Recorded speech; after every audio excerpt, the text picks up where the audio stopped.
Astronauta, cosmonauta ou taikonauta é uma pessoa treinada para uma viagem espacial, seja para comandar, pilotar, servir como membro da tripulação de uma nave espacial ou desempenhando atividades extraveinculares. Os primeiros astronautas da NASA foram selecionados em 1959.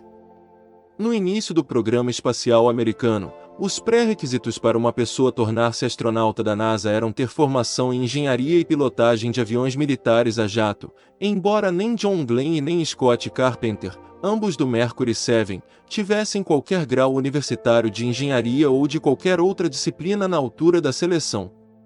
A seleção foi inicialmente limitada aos pilotos militares.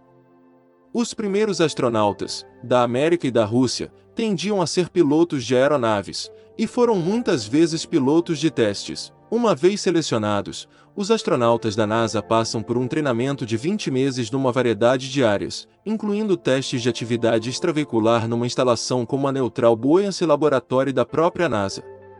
O astronauta em treinamento também pode experimentar curtos períodos de microgravidade. O astronauta tem a obrigação de acumular um certo número de horas de voo em aviões a jato de capacidade elevada antes da decolagem.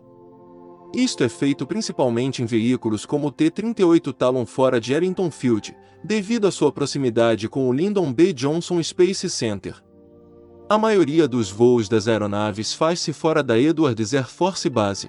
Como as viagens espaciais para fins recreativos estão se tornando uma possibilidade muito real, pode chegar um momento em que viajaremos para outros planetas nas férias, ou talvez até mesmo para viver. Filmes de ficção científica muitas vezes retratam pessoas sendo mortas ao cair no vácuo do espaço. Como seria essa morte?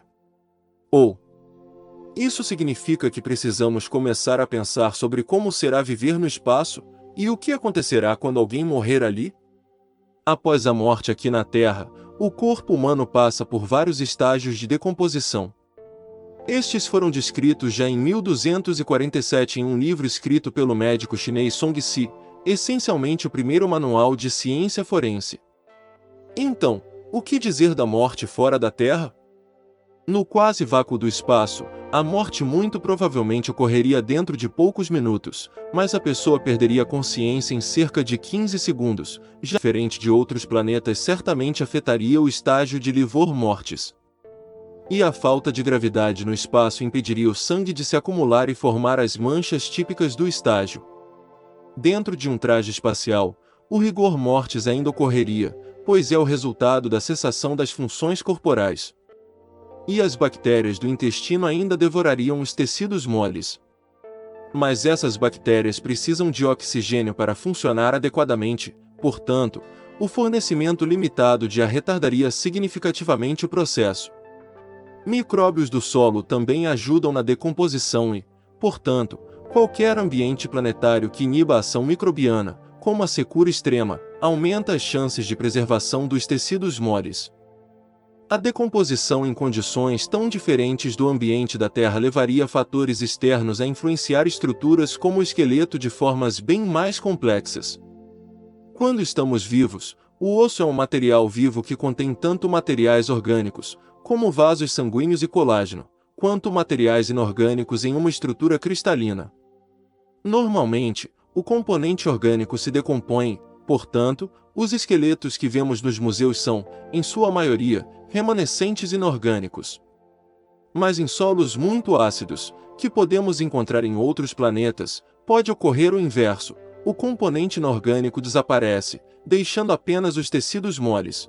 Na Terra, a decomposição de restos mortais faz parte de um ecossistema equilibrado em que os nutrientes são reciclados por organismos vivos, como insetos, micróbios e até plantas. Ambientes em planetas diferentes não terão evoluído para fazer uso de nossos corpos da mesma maneira eficiente. Insetos e animais necrófagos não estão presentes em outros planetas do nosso sistema. Mas as condições desérticas e secas de Marte podem causar o ressecamento dos tecidos moles, e os sedimentos soprados pelo vento podem corroer e danificar o esqueleto do jeito que ocorreria na Terra. A temperatura também é um fator-chave na decomposição. Na Lua, por exemplo, as temperaturas podem variar de 120 graus Celsius a menos 170 graus Celsius. Os corpos podem, portanto, mostrar sinais de alteração induzidos pelo calor ou pelo congelamento. Mas eu acho ser provável que os restos mortais ainda pareçam humanos, já que não ocorreria o processo completo de decomposição que vemos aqui na Terra. Alguma pessoa já morreu no espaço? Sim, infelizmente. No finzinho de junho de 1971, 3 cosmonautas perderam a vida a bordo da nave Soyuz 11. Os soviéticos Georgy Dobrovolsky, Viktor Patsael e Vladislav Volkov estavam voltando da primeira estação espacial, a Salyut-1, após 3 semanas de estadia. Quando a Soyuz desacoplou da estação, uma válvula defeituosa causou a descompressão da cabine e matou a tripulação na hora.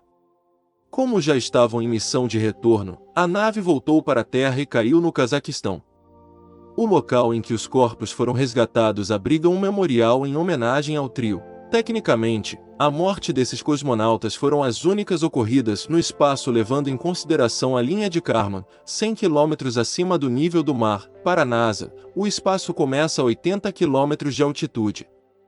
Em voos que a tripulação chegou até o espaço e morreu no retorno à Terra, mas já em altitude abaixo do limite espacial, são mais 8 mortes. O cosmonauta Vladimir Komarov, cujo paraquedas da Soyuz 1 não abriu durante a reentrada, em 1967, e outros 7 astronautas que faleceram a bordo do ônibus espacial Columbia em 2003.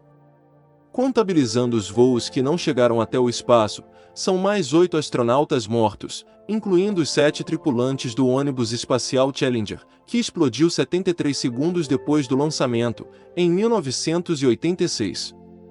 As mortes em treinamentos e testes para missões somam mais 11 pessoas para este triste obituário espacial.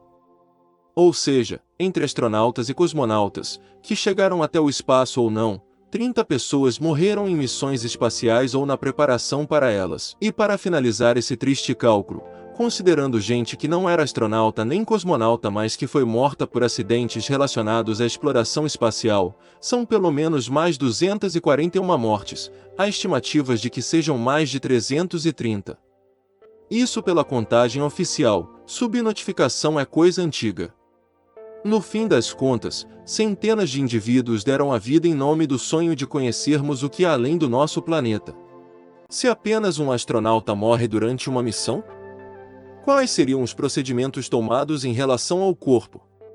A NASA não possui qualquer protocolo sobre como agir em uma situação dessas.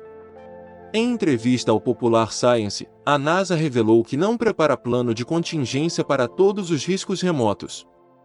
A resposta da NASA a qualquer situação não planejada em órbita será determinada em um processo colaborativo em tempo real entre a Diretoria de Operações de Voo, a Diretoria de Saúde e Desempenho Humano, a liderança da NASA e parceiros internacionais. Terry Virts, astronauta há 16 anos, não se recorda de conversar com colegas sobre uma possível morte durante uma missão.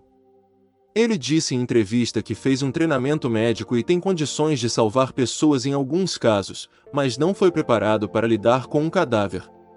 Possíveis soluções. Até certo ponto, é possível entender a falta de um procedimento específico, pois atualmente os astronautas se mantêm em órbita e, caso algo aconteça, é viável que se tomem medidas de forma relativamente rápida. Mas e quais seriam as saídas em uma viagem até Marte? Essa possibilidade está cada vez mais próxima e, sendo ela uma viagem bem mais longa, muita coisa pode ocorrer. Resolver um problema desses improvisadamente pode colocar toda a missão em risco, inclusive pelo abalo psicológico de ter um colega morto flutuando ao seu lado por meses. Um caminho plausível foi sugerido por Chris Hadfield, ex-astronauta canadense que ficou conhecido por cantar Space Oddity, de David Bowie, na ISS. Segundo ele, a melhor solução seria proceder como em submarinos durante guerras. Quando alguém morre nessa situação, e não é possível retornar à base rapidamente, o corpo é colocado junto dos torpedos, por ser uma área isolada e bastante fria, desacelerando a decomposição. Tendo isso em mente, Hadfield explicou que, caso uma morte acontecesse, o ideal seria deixar, ou colocar, o corpo no traje espacial e mantê-lo lacrado nas regiões mais frias da espaçonave, até o retorno para casa. Em uma situação de viagem espacial, o uso do nitrogênio líquido não seria necessário, pois esse congelamento pode ser feito facilmente ao expor o corpo à área externa da espaçonave. Essa parece a opção mais viável, por não exigir grandes equipamentos e ser bem eficiente. A fundadora da empresa, Suzanne Wigmazak, disse ao Slate que, se a solução deles for escolhida, serão necessários muitos estudos e adaptações para que o sistema funcione perfeitamente no espaço. Cremação a frio. Desenvolver uma área específica para guardar o corpo, até que possa ser enviado de volta à Terra, custaria muito. A melhor solução disponível até agora vem de uma empresa sueca chamada Promessa. A ideia é utilizar nitrogênio líquido para congelar o corpo dentro de um saco específico e, depois, desintegrá-lo através de vibração. O pó gerado pelo processo é desidratado e pode ser guardado em uma urna, assim como ocorre em uma cremação tradicional. Se um astronauta ficasse à deriva, ele flutuaria para sempre ou cairia na Terra. Se o astronauta ficar à deriva numa altitude igual à da Estação Espacial Internacional, ISS, e orbitando com a mesma velocidade dela, pode ficar flutuando por alguns anos. A primeira chance clara de isso acontecer, digamos, ocorreu há quase 40 anos. Em 1984, o americano Bruce McCandless foi o primeiro astronauta a fazer um voo solo fora do planeta sem amarras à nave-mãe. O soviético Alexei Leonov foi o primeiro a caminhar no espaço em 1965, mas ele esteve preso à sua nave por uma corda. Se mesmo assim se ainda tiver interesse, e você quiser ser um astronauta, segue os requisitos da candidatura na NASA. Ser cidadão dos Estados Unidos. Passar num rigoroso exame físico. A pressão sanguínea, enquanto ajustada, não deve ser superior a 140/90. Comandante e piloto. Necessário bacharelado em engenharia, ciências biológicas, ciências físicas ou matemática. Embora não seja essencial, uma pós-graduação conta no requisito. Pelo menos 1000 horas voando como piloto em comando de avião a jato. A experiência como piloto de teste é desejável. A altura do candidato deve ser de 1,57 metros a 1,90 metros. Especialista em missão. Necessário bacharelado em engenharia, ciências biológicas, ciências físicas ou matemática e ter, pelo menos, 3 anos de experiência profissional relacionada. A altura do candidato deve ser de 1,49 metros a 1,93 metros. No próximo episódio, chegou a vez do top 10 curiosidades do glorioso e belo planeta Saturno, mais conhecido ultimamente como o Senhor dos Anéis. Até a próxima! Obrigado por assistir, e por favor inscreva-se no canal para não perder os próximos episódios e nos ajudar a manter este projeto.